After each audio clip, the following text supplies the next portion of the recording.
What's up, everybody? Welcome back to the Rock Report. Every Thursday, we're going to be doing a quick preview of our opponent. On the bye week, we'll switch that up. Um, on this Thursday pod, before the weekend, we're going to have some updates on a bunch of other Hoosiers around the college football sphere. Our plan is to interview former players on opposing teams, but this week, UCLA has no former Hoosiers. This week, as everyone knows, kind of the Hoosiers travel to UCLA to take on the Bruins at the historic Rose Bowl Stadium. This is a long-awaited matchup, as both of these teams are relatively unknowns going into the Big Ten play. All right, before we get things started here, we have a big announcement. We're going to be teaming up here with Pizza X to be our sponsor of our weekly Boom or Doom section. Pizza X has graciously partnered with us to not only sponsor our section on our podcast, but also extend NIL deals to every player that we have on this podcast. They'll be bringing them in, filming some content, and further down the road, we're looking for some more opportunities with them that we've been talking about. You guys will see some announcements here in the near future. In other tragic news, we've been denied media passes from the university. We kindly ask you to send any complaints and grievances to Assistant Director of Football Ops, Jake McDonald, or go protest in front of athletic trainer John Wick's house. Yeah, that's pretty unfortunate news. Denied us those passes, but let's dive into kind of former Hoosiers around the college football world this weekend. Starting off, we got a great game with Oklahoma State. Trent Howland, former IU coach Paul Randolph of Oklahoma State, take on former Indiana head coach. A lot of you guys know this name, Kevin Wilson, and former Hoosiers Miles Jackson at Tulsa. Howland's Cowboys come into the game ranked 13th in the country and a 20.5 favorite. We look forward to another matchup with former Hoosier Matthew Bedford. Should be making a quick return this week. I know he's had a few injuries week by week that set him back, but I did see over at Oregon practice he was in those team periods. So hopefully we have the long awaited return in the Oregon Ducks with Matthew Bedford. Yeah, taking things down south, the Alabama Hoosiers are flying up north to play Luke Fickell's Wisconsin team at Camp Randall Stadium this Saturday at noon. This game should be where DeBoer and company can prove their new dominance in the SEC and beyond. I think this is really one of those games where they're not playing South Florida. They're playing Luke Fickell, who's got a great track record, and a talented Wisconsin team that has brought in a lot of great transfers the past two seasons. Also at noon, former Hoosiers face off in an in-state showdown as Cincinnati's Brendan Sorsby takes on Miami of Ohio's Ty Wise. Wise is coming off a breakout season with the Red Hawks and looks to continue success into his senior season. Sorsby, we've seen light up the field the past couple of weeks, but fell short against Pitt last week. Hopefully, it's a great matchup, and we get a good battle of the two of them. I would love to see some Ty Wise interceptions, but hopefully not many sacks on our guy Brendan Sorsby. Definitely some great matchups there. But most importantly, Hoosier fans, is it Tuttle time? Sharon Moore, kind of head coach over at Michigan, mentioned, kind of hinted that Jack Tuttle is ready to play. He is finally back healthy. The seventh-year veteran from Indiana. I'd love to see him succeed over at Michigan. I think he had some setbacks in spring ball, but if he's healthy, hopefully we can see him take the field. A big game, kind of the college game day matchup this week includes former Hoosier defensive line coach Kevin Peoples and the LSU Tigers taking on South Carolina Gamecocks. Yeah, that's one that I was kind of surprised to see. I really don't feel like that's the marquee matchup this week by any means. No, I mean, if you look at kind of the college football sphere, I mean, there's 13 Big Ten games, 13 teams playing only one Big Ten matchup. Uh, I think it's kind of around the rest of the college football landscape. There's not many big games. It's week 3 of the season. But let's see what happens. We do have a great LSU Tiger team, and South Carolina, I think, is on the come up. Yeah, and some unfortunate news out of the Mike Norvell camp. Former Hoosier kick return standout Jalen Lucas suffered an injury and will miss the remainder of the season for the Florida State Seminoles. Lucas looked to have a promising year after returning to the South to join his brother on the Seminoles. Just from the podcast here, we wish Jalen the best of luck, a quick return to full health, and many more kick returns in 2025. Yeah, I mean, we've got a lot of Hoosiers kind of playing over this next weekend and former coaches, but let's dive into kind of this game this weekend. as we have UCLA, led by Deshaun Foster. That team in Los Angeles take on our Hoosiers. So, kind of, if we look at the Bruins, kind of UCLA, their team, they're coming off a bye week. They had kind of a pretty rough start versus Hawaii, but I will say that every week or every quarter in that game, every drive, they did get a little better. But with Chip Kelly's kind of departure, and he's gone, he's now over at Ohio State. Huge roster turnover there. Um, Preseason polls definitely didn't favor UCLA Bruins. And let's really see, they have some NFL talent on that team, but I don't expect this to kind of be a cupcake game for the Hoosiers. UCLA is off a bye week. They have 2 games of film to watch. Sean, kind of break us down, kind of give us a little case for UCLA. Yeah, so I'm making a case here for UCLA, why the Bruins will win. UCLA is the home field advantage in a place that can throw many things off for a Big Ten opponent.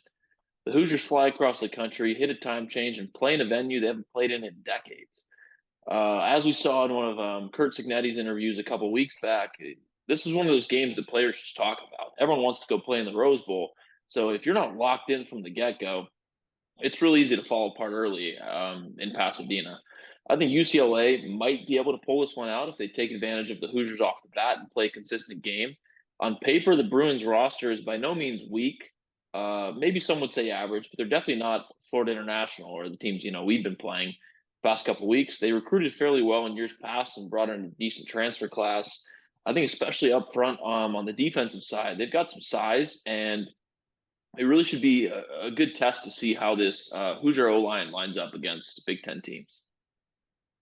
Definitely, definitely. But the most important team everyone wants to hear about, our favorite team, the Indiana Hoosiers. The new Indiana era, kind of Curt Cignetti, it's their first road game of the season, first Big Ten game after playing FIU in Western Illinois. But this is kind of a very pivotal game of the season, week 3, to either start off 3-0 or 2-1. IU sits at 2-0 right now. If they win this game, they're kind of looking at that 3-0 and likely going to crack in that top 25. This game has a lot of momentum as there's 9 games after this. Kind of brings me back a little to our game versus Cincinnati, where Micah McFadden went out with that targeting call. Wouldn't agree with that, but that kind of really, we lost a lot of momentum for that season. Starting off 3-0 and that new Indiana is always a good way to go. Sean, take it away. Kind of tell us why the Hoosiers are going to win this game. Yeah, so making a case here for the Hoosiers, why the Hoosiers will win. After complete roster overhaul, these are the games that fans, coaches, players, alumni, we all expect to win. Collectives, boosters, athletic department has pumped so much money into this program. This is the type of game where we've got to reap the benefits. After putting up 77 points last week, I expect Shanahan's offense to come out swinging. This is a relatively healthy football team that I think showed last week they're headed in the right direction. As I stated in the last podcast, there may be 1 or 2 games that the Hoosiers struggled this year.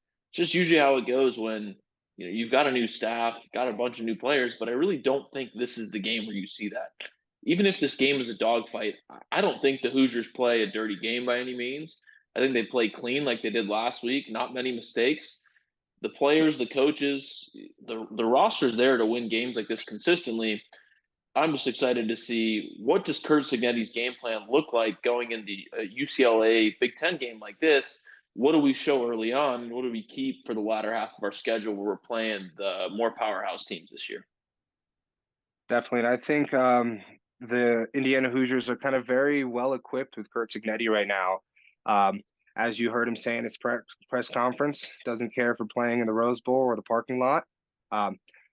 If the Hoosiers are playing in Mellencamp, if they're playing the Big Ten championship game in Lucas Oil, I really think he's going to very much kind of get rid of those outside factors, really keep the Indiana Hoosiers in that team focused on the task ahead, and that's a football game no matter where it's played. Yeah, I totally agree. And moving into our next segment, the road ahead. Scrolling through Twitter, I've seen a lot of fans thinking Indiana is going to steamroll a lot of these non-Ohio State opponents. While I'm very optimistic about this Hoosier team, I just don't think that steamrolling teams is the case this year. This is quite possibly the best Big Ten conference overall we've ever seen before. The level of play throughout this league right now is unreal. And going through the Hoosier schedule, uh, after this game, they have that Charlotte game, which I think will roll over pretty quickly. And then we move on to Maryland. Maryland's a well-coached football team that's been to 3 consecutive bowls. think what Mike Loxley's done there has been incredible and really is what, I think our athletic department has kind of pushed the past year to emulate. Then moving on to Northwestern, that's when we should blow them out. They've been consistently bad. But following that, you've got Nebraska. This is a well coached football team that could be the re-emerging giant that they've been in the past. They played a fairly bad Colorado team, but looked polished and well coached. I really think this could be a Big Ten championship football team. After that, we move on to Washington, a team that Jed Fish has completely built a roster into something I see as a bowl competitor. It's not Kalen DeBoer's Washington, but it's by no means a bad Washington. Moving into Michigan State, it seems to be a decent team that has some fight. IU MSU games are always a dog fight just because of the rivalry and trophy aspect. And after that, we go right into Michigan. Michigan had a rough few weeks, but they played two teams that very well could be in the college football playoff. This team's still talented across the board. This is by no means a bad football team in the Big Ten, and I think they're still going to be a bowl contender and put up some wins. After that, we go to Ohio State. Really don't need to say much. They're a damn good football team. They could be a national championship contender. And finishing out with Purdue, this is not a rollover team. Looking at the way Hudson Card's played the past couple weeks, he's shown some flashes of greatness. And I really think this will be a game that if the Hoosier DBs can play well, this should be a win for IU, but it's going to be a dogfight as it is most years. Definitely. I mean, the Hoosiers still have to play 9 conference games. It's never easy to win 9 conference games. Matter of fact, it's not easy to win 4. But definitely kind of we have seen the conference realignments kind of know that we don't have that West and the East. I do think their non-conference schedule has really helped them with these 3 games. They have Charlotte next week. But definitely we are going to see kind of an easier Big Ten schedule. But when you say easy, by no means any Big Ten game is an easy win. Yeah. Let's go. Going off that, quick point, I really think that, preseason, this schedule looked like an easy one for the Hoosiers. Not many ranked teams, but I think as these weeks are playing on, you look like week 6, what all the teams Indiana's playing against are ranked. This really could be a high ranked and, hard schedule overall for the Hoosiers. Definitely. Well, like one thing I'm really let's dive in kind of on UCLA, kind of the big test on this offensive line. I do see it's their first kind of real matchup, Big Ten matchup. It's first kind of time they're going to see a real defensive line that they have to face. My big matchup to look for, kind of O-line and UCLA's D-line, Jacob Busic of UCLA's defensive end there, Navy transfer. Great player, had 1 sack in that game versus Hawaii. Did miss a few. I'm really excited to see Carter Smith and Trey Wedding on those bookend tackles kind of minimize Jacob Busic's impact. But it's a big kind of step for Indiana this week, especially QB play. We're finally playing a much better defense, Big Ten defense. You're going to have that size. You're going to have that length on UCLA defense. Kind of see Curtis Rourke kind of maneuver those waters. In DBs, we have seen a few loafs in those kind of first and second halves, especially those last 2-minute drills of each one. Chris Ignetti did address the team on these, but it is going to be a big matchup with UCLA's wideouts versus our DBs. But I really think it's kind of a really exciting matchup, really exciting to watch. Just excited overall for the Hoosiers. Yeah, I really am excited to see what do Bray Lynch and Drew Evans look like in a Big Ten game. These are guys that have kind of sat in the back seat the past couple years, but graded out very well the past couple weeks, going against a good defense. I'm excited to see it. On the QB side, I think this is a game where Rourke solidifies himself as an NFL caliber quarterback. The Pac-12 is historically known for having pretty lethargic secondaries, and I think if the Hoosiers can attack in the air and we can see a pocket presence out of Rourke with a little bit of run game too, this is really a game where he can kind of write a name for himself in terms of NFL scouts looking to bring in the guy next year. Definitely. But I really want to touch base on UCLA and their quarterback, Ethan Garbers. Threw for over 1,100 yards last season. His brother is an NFL quarterback. Ethan does have that kind of NFL mindset as at the helm for UCLA. Really excited to see that offense with their shifty receivers, see our defense responds. But I really don't see any reason the Hoosiers, everywhere on that field where they match up, where they could not succeed this Saturday. Yeah, so going into this weekend, definitely excited to see some Hoosiers success, see some younger guys that haven't proven themselves in Big Ten play get a chance. And going into Sunday, we're excited to be bringing on two very special guests and to debut our first Pizza X Boom or Doom segment. Thank you all for listening. Go Hoosiers and have fun in Pasadena.